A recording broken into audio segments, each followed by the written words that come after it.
Authentik versus Keycloak versus Authelia. Let's get started. Authentik is a modern self-hosted identity provider that supports OIDC, SAML, and LDAP. It's built for simplicity, customization, and Docker native deployments. While Keycloak is an enterprise-grade IAM developed by Red Hat. It supports SSO, MFA, Authentication Tool, OIDC, and SAML with Realm and client management. And then Authelia is an open source authentication and authorization reverse proxy designed for self-hosters. Now let's talk with Authentik first. Authentik offers a lot of features like it's easy to deploy, it has modern UI, it supports a lot of functions, and it's great for small to medium orgs and developers.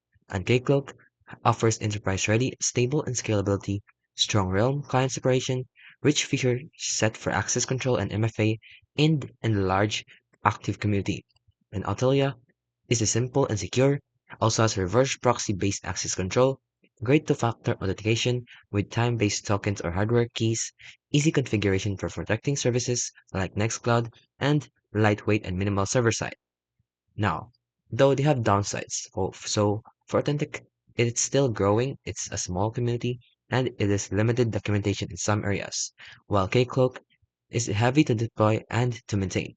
It also has and requires a steep learning curve for newcomers, and Authelia is and offers no OIDC, has no SAML, and it's not suitable for multi-tenant or large federated apps. So in conclusion, choose Authentic if you want a clean self-hosted identity provider with features and flexibility, and choose Kcloak if you need a feature-rich enterprise-grade IAM platform that can handle federated identity, and choose Audelia if you're a home labber or sysadmin protecting a few services behind a reverse proxy.